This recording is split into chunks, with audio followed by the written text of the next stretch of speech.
Bab 551 berkuasa di atas semua orang. Meski membantai 80 miliarder terkesan mustahil, tetapi Chris tahu bahwa pasukan berdarah dingin bisa melakukannya dengan gampang. Di mata pembunuh bayaran seperti mereka, sama sekali tidak ada perbedaan miskin dan kaya, melainkan hanya ada majikan dan misi saja. Kalau tidak menelpon, akan mati lebih cepat. Arvin menghela napas, kemudian mulai menelpon. Dia sangat memahami pemikiran grup Vigino, tapi saat ini sudah tidak ada cara lain. Biarpun dia tahu kalau nyawanya tetap terancam meskipun sudah menelpon. Namun, ketika menghadapi kematian, setiap orang pasti akan berpikir untuk menunda waktu selama mungkin. Ini adalah reaksi spontan manusia. Delton mengamati gerakan setiap orang di lokasi dengan tatapannya yang tajam bagaikan pisau. Setelah memastikan bahwa semua orang sudah menelpon, Delton tertawa perlahan hingga menampakkan giginya yang putih dan sangat mengerikan. Sudah selesai menelpon. Aku tahu di dalam perusahaan, sebenarnya sebagian besar saham ada di tangan kalian. Mungkin ada orang yang tidak bertindak sesuai dengan yang kuperintahkan. Tapi tidak masalah. Aku bisa menghadapi kalian dengan cara seperti ini. Tentunya, aku juga bisa menggunakan cara yang sama untuk menghadapi perusahaan kalian. Sekarang permainannya sudah berakhir. Kalian sudah bisa mati dengan tenang. Delton tertawa dengan suara yang sangat mengerikan. Kamu, apa yang ingin kamu lakukan? Tanya Mark sambil membelalakan matanya dan tubuhnya gemetaran. Miliarder, orang hebat dan orang yang berkuasa. Semua itu hanyalah sampah di hadapan Delton dan anggotanya. Ya hei, aku ingin mengantarkan kalian ke sebuah jalan. Delton tertawa, kemudian dia menjentikkan jarinya, magasin pistol emas langsung keluar. Dia dengan perlahan mengeluarkan magasin baru, lalu memasukkannya ke dalam pistol. Kamu bilang setelah menelpon, kamu akan melepaskan kami.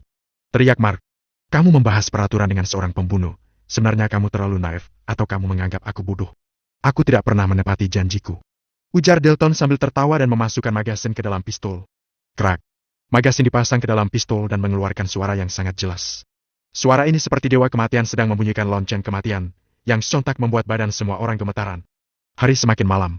Sekitar Gunung Cloud sangat gelap dan ada banyak binatang buas yang bersembunyi di kegelapan. Dengan kata lain, kegelapan tidak berujung itu seperti seekor binatang haus darah yang akan membuka mulutnya kapan saja dan melahap segalanya. Suasana di dalam villa sangat hening dan penuh dengan aura pembunuhan. Saat ini suara serangga juga berhenti, seolah-olah terpengaruh juga oleh aura pembunuhan ini. Di dalam halaman villa, lampu bersinar di atas kepala. Sinar lampu mengenai wajah Mark, Arvin dan yang lainnya hingga memantulkan wajah yang pucat dan muram. Mereka bagaikan ikan di atas talenan. Pada saat ini, orang hebat di kota Neo berada di ambang kematian. Perasaan sedih muncul di hati mereka. Mereka bahkan merasa sangat bodoh. Kalau mereka tidak bergabung untuk memaksa Arvin menyerang Maple Rain Real Estate, mana mungkin mereka dikepung oleh Delton. Mereka memikirkan segala cara untuk menghadapi Maple Rain Real Estate dan menelan perusahaan orang lain untuk memperkuat perusahaan sendiri. Namun, pada akhirnya malah mendapat hasil seperti ini. Pada saat ini, mereka bersedia mengeluarkan semua harta mereka untuk menukarkannya dengan nyawa. Biarpun menjadi miskin, setidaknya mereka masih hidup. Kalau saat ini ada orang yang bisa menyelamatkan mereka, maka dia adalah sang penyelamat yang patut disembah. Bolehkah aku menelpon keluargaku? Tanya seorang wanita parubaya dengan suara gemetar. Bukankah negara kalian percaya ada dewa dan hantu? Delton berkata sambil menggeleng. Untuk menyampaikan wasiat, kalian boleh menyampaikannya lewat mimpi. Selesai berbicara, 50 pejuang pasukan berdarah dingin mengukang pistol. Pistol diangkat dan dibidik ke arah Mark, termasuk Arvin, Chris dan yang lainnya. Bu! Detik berikutnya, sebagian besar orang ketakutan hingga kakinya lemas dan jatuh tergeletak di lantai. Sebagian besar dari mereka mulai menggertakkan gigi dan gemetaran karena ketakutan. Namun, Chris tetap menatap Delton dengan ekspresi marah, seolah-olah ingin mengukir rupa Delton di dalam otaknya. Delton sepertinya sangat menikmati perasaan melihat semua orang ketakutan. Dia mengangkat pistol dengan tangan kanannya, kemudian perlahan merentangkan tangannya, lalu melihat ke langit malam. Seperti inilah perasaannya. Kalau kata orang negara Indino sekalian, perasaan ini adalah perasaan berkuasa di atas segalanya. Sekarang aku adalah penguasa tertinggi. Delton menarik napas panjang, seolah-olah sangat terpikat oleh udara saat ini. Detik berikutnya, matanya tiba-tiba menyipit. Dia segera memiringkan kepalanya dan melihat ke arah puncak Gunung Cloud. Pada saat ini, penthouse di puncak Gunung Cloud gelap gulita, tidak ada cahaya lampu sama sekali. Namun, secara samar-samar Delton melihat sepertinya ada seseorang yang berdiri di atap penthouse dengan tangan diletakkan di belakang punggung. Orang ini berdiri di kegelapan dan mengamati dunia dari puncak sana. Delton bertatapan beberapa detik dengan bayangan orang itu. Hatinya terasa tidak tenang, kemudian dia memalingkan pandangannya dan tiba-tiba merasakan firasat buruk. Tidak boleh menunda lama, harus segera melaksanakan misi dan pergi dari sini. Bagaimanapun juga, tempat ini bukan negara mereka, melainkan wilayah negara orang lain. Bersiap! Delton berteriak, lalu mengangkat tangan kanannya ke udara. Semua orang mengarahkan pandangan mereka ke telapak tangan ini. Telapak tangan itu seperti bendera perang yang memerintahkan ribuan pasukan di medan perang. Setiap orang mengerti, ketika telapak tangan itu diturunkan, Itulah waktu kematian Arvin dan yang lainnya. Semua orang membelalakan mata dan jantungnya berdetak sangat cepat. Memohon ampun. Tidak ada gunanya. Berdoa pada dewa. Juga tidak ada gunanya. Saat ini, siapa yang bisa menyelamatkan mereka? Wush! Tepat ketika semua orang berpikir demikian, tiba-tiba tampak sebuah cahaya dari puncak Gunung Cloud. Cahaya itu sangat menyilaukan, seperti cahaya matahari yang terik yang menyinari seluruh Gunung Cloud. Cahaya ini langsung menembus kegelapan, seolah-olah ingin menghancurkan semua kepalsuan. Cahaya itu adalah cahaya super terang dari Penthouse. Pada detik ini, jantung kebanyakan orang sontak berhenti berdetak sejenak. Dewa datang menyelamatkan mereka. Detik berikutnya, semuanya mendongak secara bersamaan dan memandang ke arah puncak Gunung Cloud. Cahaya terang itu sangat menyilaukan mata, sehingga membuat mata mengeluarkan air mata, tapi mereka tetap membuka mata dengan lebar untuk melihat ke arah puncak. Di samping cahaya terang itu, tampak seseorang yang berdiri dengan tangan di belakang punggung. Ekspresi orang itu tidak terlihat dengan jelas, tapi dia memberikan perasaan bebas, lugas dan dominan. Semacam aura dominan yang menguasai seluruh dunia. Seolah-olah semua makhluk hidup di dunia ini harus tunduk dan mengabdi padanya. Kenyataannya memang begitu. Pada saat ini, semua orang yang berada di lantai 5 villa keluarga Nagasan, mendongak dan melihat bayangan orang ini. Valentino, bab 552 aku mengendalikan hidup dan mati. Semua orang sontak tercengang setelah melihat bayangan itu dengan jelas. Dalton menyipitkan matanya, Arvin tampak bersemangat, bahkan Chris juga kelihatan penuh harapan. Mark dan yang lainnya juga tampak bersemangat seakan-akan mendapatkan peluang hidup. Pada saat ini, bahkan seorang pengemis di pinggir jalan pun bisa menjadi harapan mereka. Apalagi Valentino yang muncul dengan gaya dominan seperti dewa. Tuan Valentino, tolong selamatkan Chris. Mulai sekarang, Chris akan setia mengikuti Tuan Valentino. Kalau berkhianat, akan disambar petir. Arvin akhirnya sadar. Dia pun segera melambaikan tangannya ke arah Penthouse sembari menangis. Meskipun dia tidak tahu Valentino bisa menyelamatkan mereka atau tidak. Pada saat ini, Valentino adalah satu-satunya harapannya. Permintaan Arvin tidak banyak, dia hanya meminta Valentino untuk menyelamatkan Chris, maka dia sudah bisa mati dengan tenang. Tuan Valentino, tolong selamatkan keluarga Brianto. Mulai sekarang, keluarga Brianto akan mengabdi pada Tuan Valentino. Kami bersedia mati kalau berkhianat. Mark langsung bersujud ke arah puncak tanpa berbasa-basi. Tuan Valentino, tolong selamatkan klub Dalio. Tuan Valentino. Semua orang tidak tahu kenapa Arvin begitu mempercayai Valentino, tetapi saat ini mereka tidak ada pilihan lain. Selain Valentino, tidak ada orang yang bisa lolos dari tembakan Dalton. Kalau Valentino bisa menyelamatkan mereka, sama sekali bukan masalah kalau kelak mereka harus mengabdi pada Valentino. Segala sesuatu tidak lebih berharga daripada nyawa. Valentino menatap Dalton dengan wajah tanpa ekspresi dan tidak berbicara sama sekali. Target kami malam ini hanya grup Nagasan dan kamar dagang Kota Neo, tidak berhubungan dengan orang lain. Kalau kamu bersikeras ingin campur tangan, tidak peduli siapa kamu dan seperti apa identitasmu, kami akan membunuhmu juga. Dalton mendongak dan menatap Valentino dengan arogan. 10 pria berbaju hitam telah perlahan mengangkat pistol dan membidik ke arah Valentino yang berdiri di atap Penthouse. Namun, Valentino sama sekali tidak bermaksud untuk menghindar. Atas dasar apa kamu berbicara seperti itu denganku?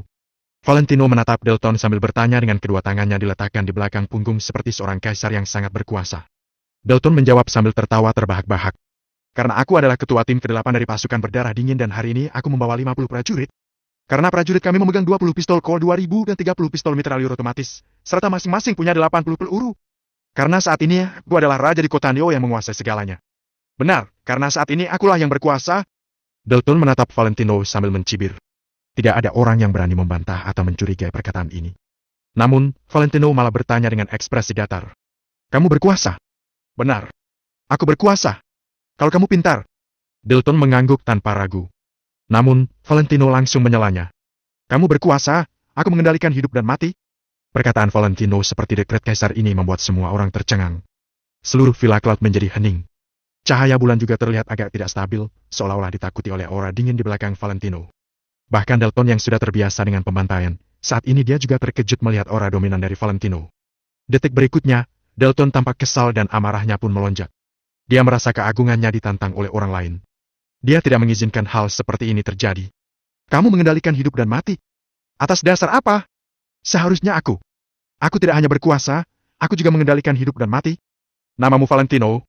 Hari ini aku akan membunuhmu bersama mereka. Dalton berbicara dengan kesal, kemudian mengangkat kedua tangannya. Bam! Detik berikutnya, pintu villa ditendang. Dalton menoleh ke arah pintu. Dia segera bereaksi dan bersembunyi di belakang kerumunan. Tap, tap, tap. Pistol mitrailleur ditembakkan, 2 penjaga pintu ditembak hingga tumbang. Jangan bergerak. Siapa yang bergerak, dia akan duluan mati. Kasman mengenakan seragam tempur darat dan helm anti peluru. dia masuk ke villa terlebih dahulu dan menghadap ke arah belasan pistol tanpa rasa takut. Sialan! Prajurit keluarga Wijaya dengarkan perintah. Dalam waktu 1 menit, singkirkan semua ancaman terhadap Tuan Muda Valentino di sini. Kasman yang telah kembali dari keluarga Wijaya setelah memulihkan lukanya, kini tampak semakin dominan dan tegas, bagaikan prajurit yang tak terkalahkan. Selesai berbicara, Kasman membuka seragam tempurnya, lalu mengeluarkan 2 pistol mitraliur berwarna hitam. Krak! Krak! 2 pistol mitraliur saling bersentuhan dan peluru masuk ke ruang peluru dengan mengandalkan gaya gesekan. Kasman memegang pistol mitraliur di kedua tangannya, kemudian menarik pelatuk tanpa ragu. Pelatuk ditarik dan diarahkan ke segala sisi. Dor! Dor! Dor! Mulut pistol mengeluarkan bara api, peluru yang tak terhitung jumlahnya ditembakkan secara membabi buta. Pada saat ini, di luar gerbang villa, semua prajurit keluarga Wijaya yang mengenakan seragam tempur telah terbagi menjadi 2 barisan dan memasuki gerbang dari kedua arah.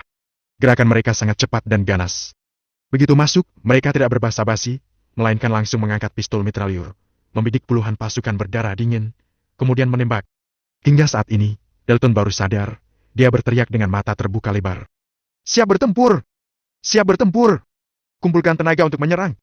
Penembak jitu pistol mitraliur nomor 1-10, bidik orang yang berada di tengah itu.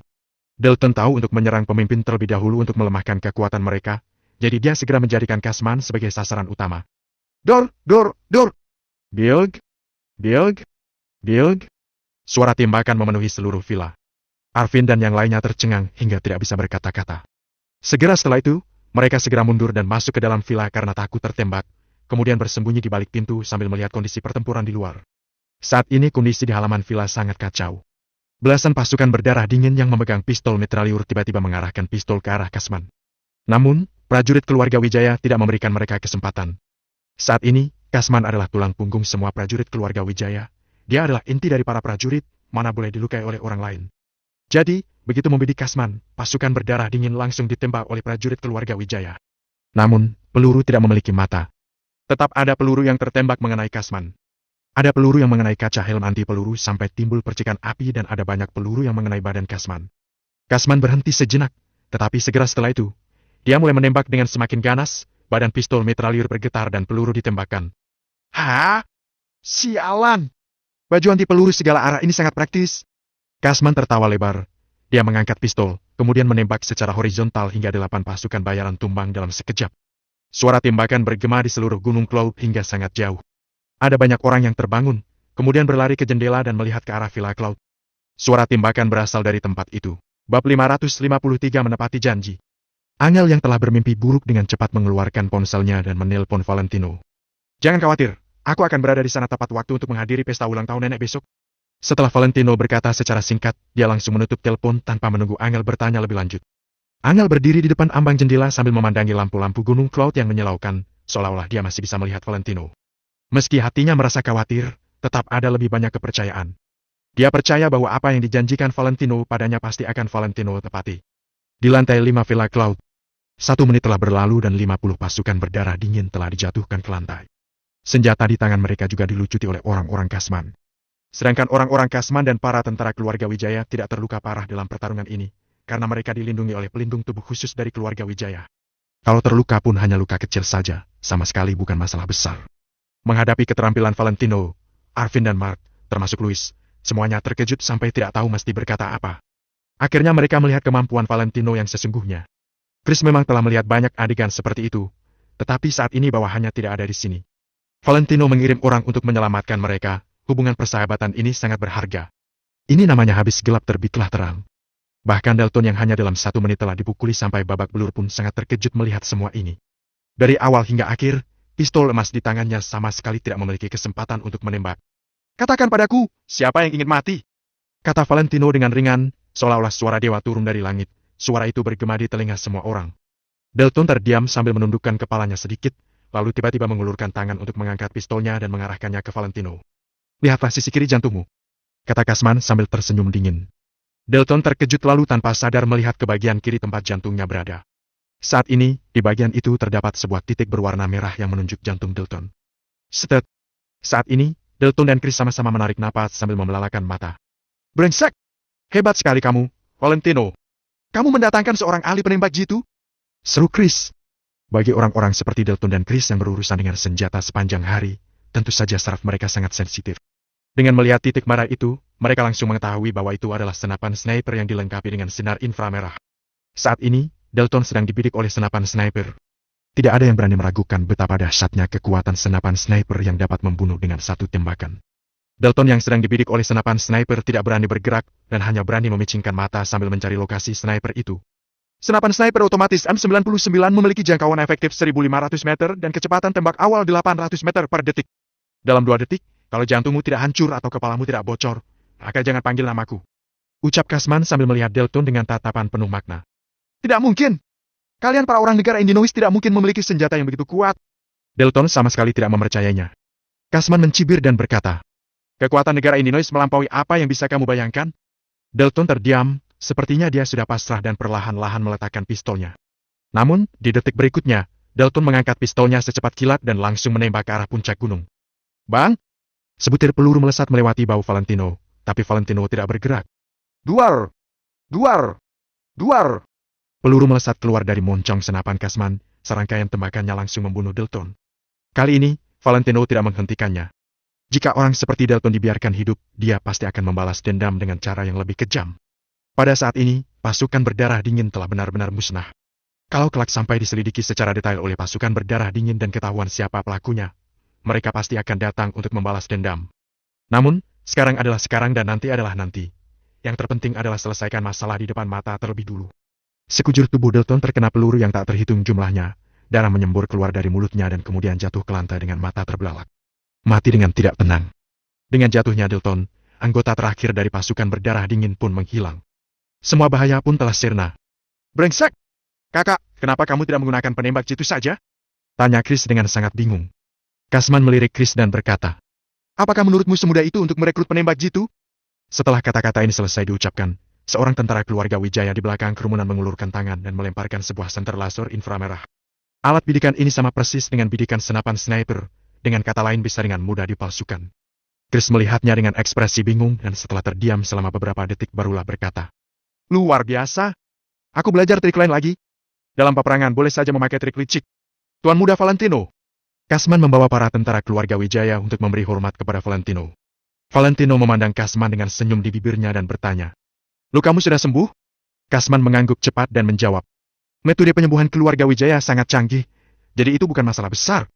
Aku dengar Tuan Muda Valentino membutuhkan personel, makanya aku segera datang kemari. Saat ini, meski lukanya belum sembuh total, tubuhnya tetap tidak ada masalah untuk bergerak. Harus dikatakan bahwa keluarga Wijaya memang sangat kuat. Hanya dalam beberapa hari, sudah bisa membuat Kasman keluar dari ruang rawat inap. Jika bukan karena metode penyembuhan yang canggih dari keluarga Wijaya, maka Kasman setidaknya harus berbaring di tempat tidur selama setengah bulan. Baiklah kalau begitu. Valentino meninggalkan atap villa dengan tangan di belakang punggungnya dan tersenyum ringan, lalu menghilang dari pandangan semua orang. Kasman tidak banyak bicara dan langsung memimpin lusinan tentara keluarga Wijaya untuk menangani masalah selanjutnya. Kalau sampai begitu banyak mayat pasukan berdarah dingin ini ketahuan, maka urusannya pasti akan lebih rumit. Arvin terdiam selama 2 menit, lalu berjalan menuju gerbang villa sambil menghela nafas panjang. Sedangkan Chris pun berhenti sejenak dan juga mengikuti jejak Arvin tanpa ragu-ragu. Pak Arvin, kenapa Anda juga ikut pergi? Teriak Mark sambil bergegas maju. Menepati janjiku kepada Tuan Valentino, kata Arvin tanpa menoleh ke belakang, lalu langsung membawa Chris berjalan menuju penthouse selangkah demi selangkah. Mark tercengang dan merasa sedikit ragu-ragu untuk ikut pergi. Seorang pria parubaya di belakangnya menghela napas dan berkata, Tuan Mark, apakah sampai sekarang kamu masih tidak mengerti? Kalau Tuan Valentino mau, dia bisa menghancurkan kita semua hanya dalam semalam. Bisa bersama dengan orang yang begitu kuat merupakan suatu kehormatan bagi kita. Setelah pria parubaya itu mengatakan ini, dia pun mengikuti jejak Arvin dan bergegas menuju puncak gunung. Kalau bukan karena Tuan Valentino, aku tidak akan pernah melihat anakku lagi. Wanita yang sebelumnya mengatakan akan menelpon keluarganya pun tanpa ragu mengikuti mereka dengan mengenakan sepatu hak tingginya. Budi menyelamatkan nyawa seperti jasa ayah dan ibu, tidak bisa dilupakan. Semakin banyak orang secara spontan bergegas menuju puncak gunung. Sebenarnya di dalam hati, Mark juga mengakuinya, tetapi dia tiba-tiba merasa sedikit malu. Sekarang, setelah melihat pemandangan ini, jika Mark masih ragu-ragu lagi, maka dia akan terlihat seperti orang bodoh.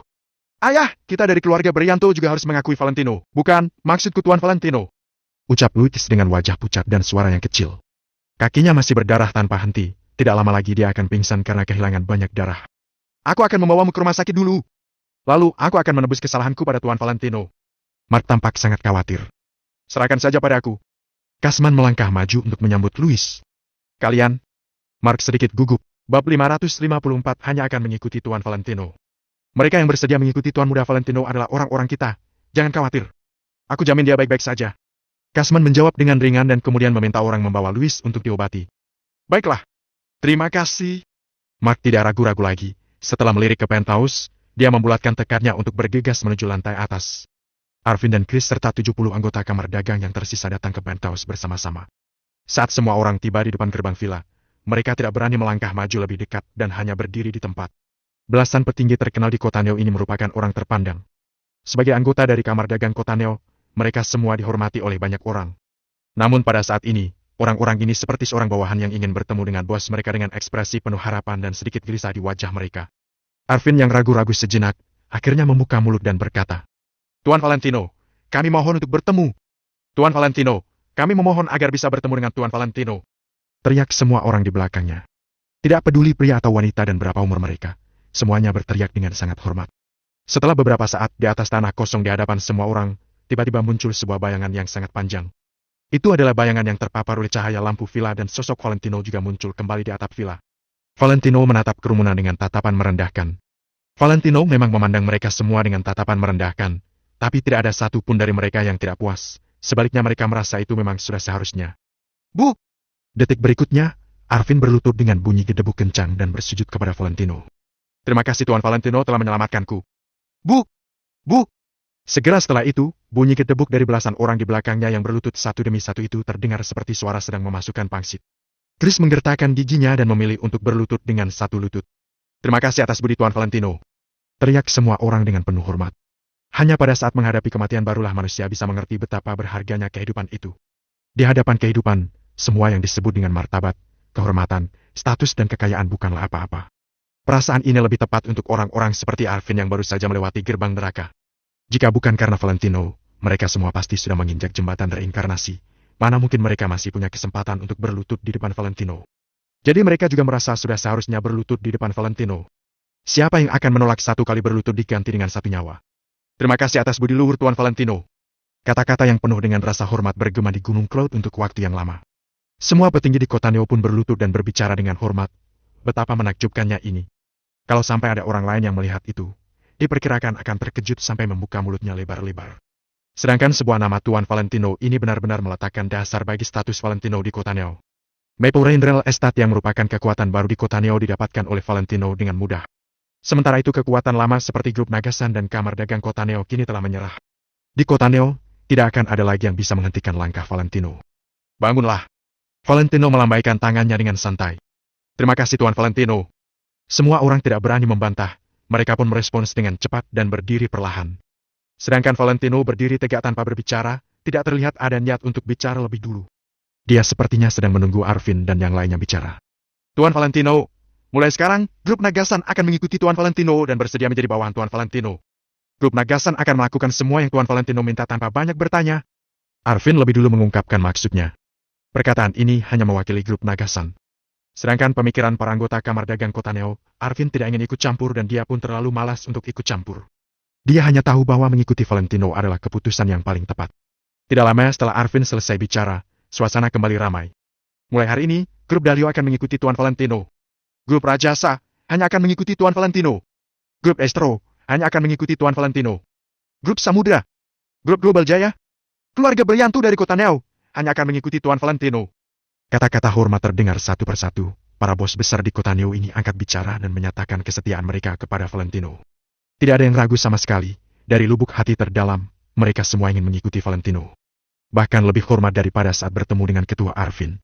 Semua orang di sana berjumlah 72 dan semuanya bersedia mengikuti Valentino dengan tulus. Kalau begitu, aku pikir kamar dagang Kota Neo tidak perlu ada lagi.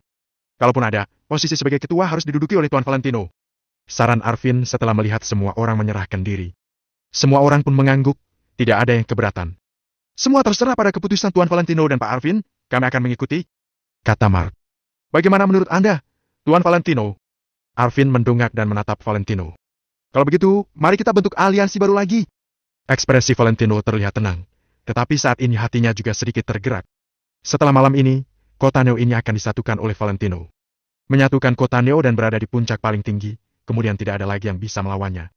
Setelah semua kekuatan distabilkan, tiba saatnya untuk menghadap keluarga Wijaya. Seseorang menyarankan. Baiklah, Tuan Valentino, bagaimana kalau aliansi baru ini kita namakan Asosiasi Maple Rain? Ada orang yang mengangguk dan ada orang yang menggelengkan kepala. Sebaliknya, bagi Valentino itu hanyalah sebuah nama, jadi itu tidak menjadi masalah. Semua orang mulai berdiskusi untuk memberikan nama pada aliansi baru itu. Mengenai nama aliansi, aku punya suatu pendapat. Arvin yang diam sejak tadi akhirnya berbicara. Saat Arvin membuka mulutnya, semua orang langsung menutup mulut mereka. Lagi pula, selain Valentino, posisi grup Nagasan adalah yang tertinggi di sana. Coba Pak Arvin katakan. Valentino melambaikan tangannya perlahan.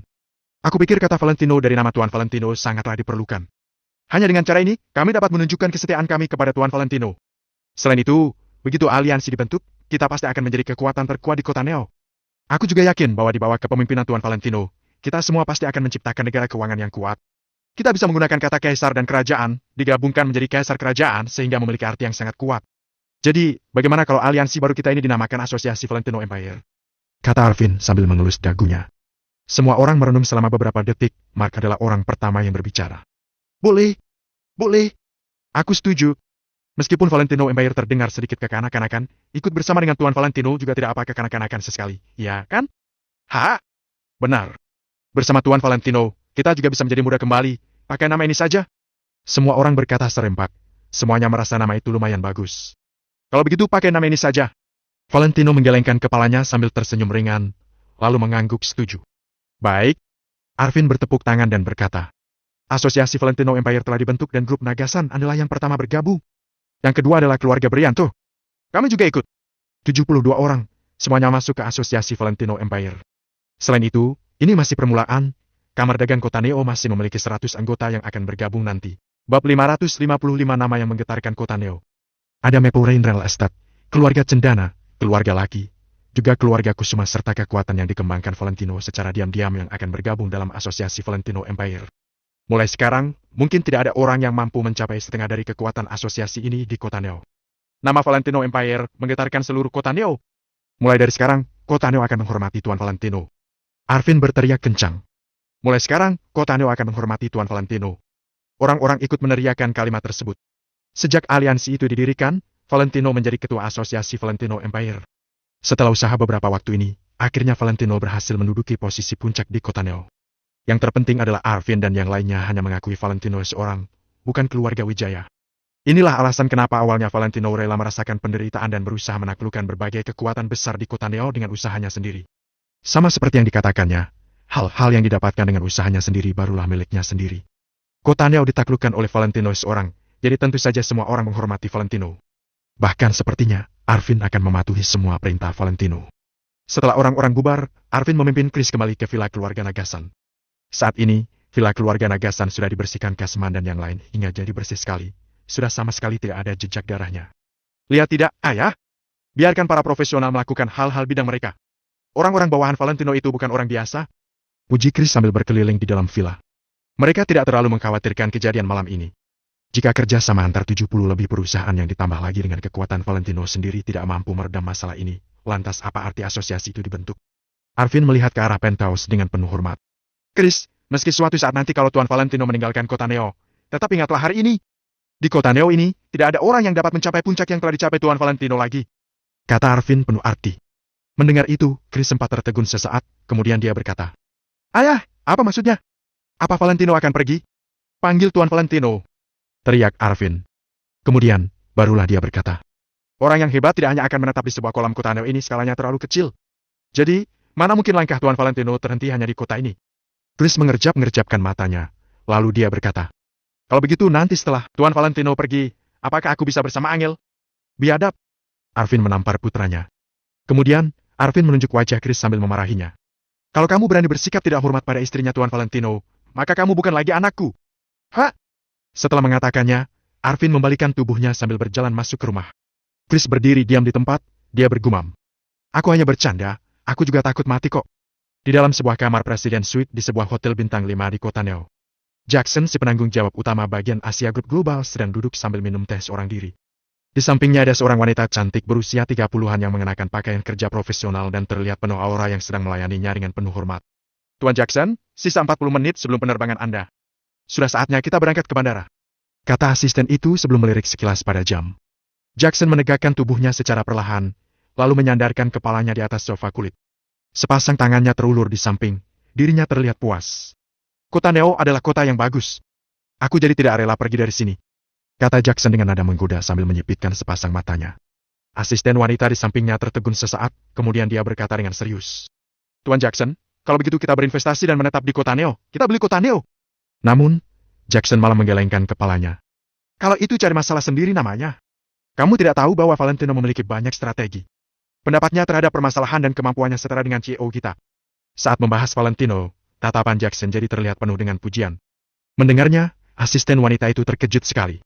Jackson sudah bertemu dengan banyak orang selama ini.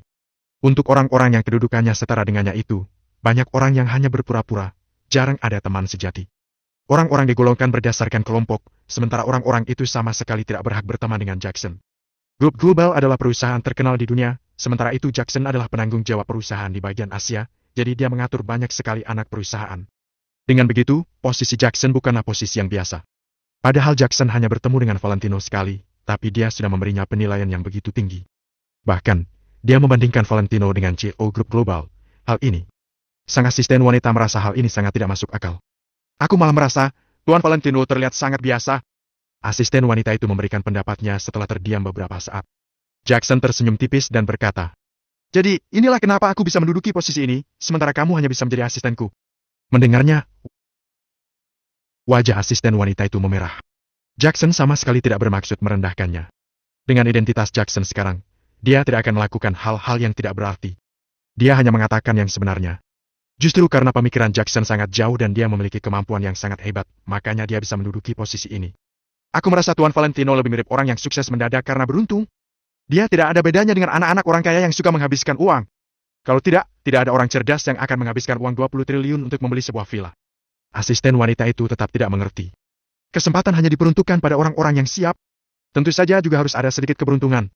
Kalau dapat memanfaatkan waktu, lokasi dan koneksi secara bersamaan, ditambah dengan sedikit keberuntungan maka seseorang bisa memperoleh kesuksesan besar. Jawab Jackson penuh arti. Aku tidak memahami keputusan CEO. Bisa-bisanya beliau memberikan villa semahal itu. Saat teringat akan hal ini, si asisten wanita masih menyayangkannya. Itu hanyalah sebuah villa. Kamu tidak tahu bahwa koneksi yang kuat jauh lebih berharga dibanding uang? Kata Jackson sambil tersenyum pelan. Belum sempat asistennya menjawab, mendadak pintu diketuk. Lalu, Jackson juga mengetukkan jarinya ke meja sebagai pertanda izin pada orang itu untuk masuk. Lalu, seorang pengawal berpakaian hitam melangkah masuk dengan cepat dari luar pintu. Tuan Jackson, ada yang terjadi di Villa Cloud. Ada organisasi pembunuh luar negeri yang mengepung orang-orang grup Nagasan dan kamar dagang kota Neo di Villa keluarga Nagasan. Lapor pengawal itu tanpa berbasa-basi. Meski kejadian yang terjadi di Villa Cloud bisa ditutup-tutupi dari warga kota Neo, mereka tetap tidak akan bisa menutupinya dari grup global sebagai pemilik Villa Cloud. Oh, mendengarnya Jackson pun menolehkan kepalanya. Hal ini menarik perhatiannya. Grup Nagasan sulit dihadapi.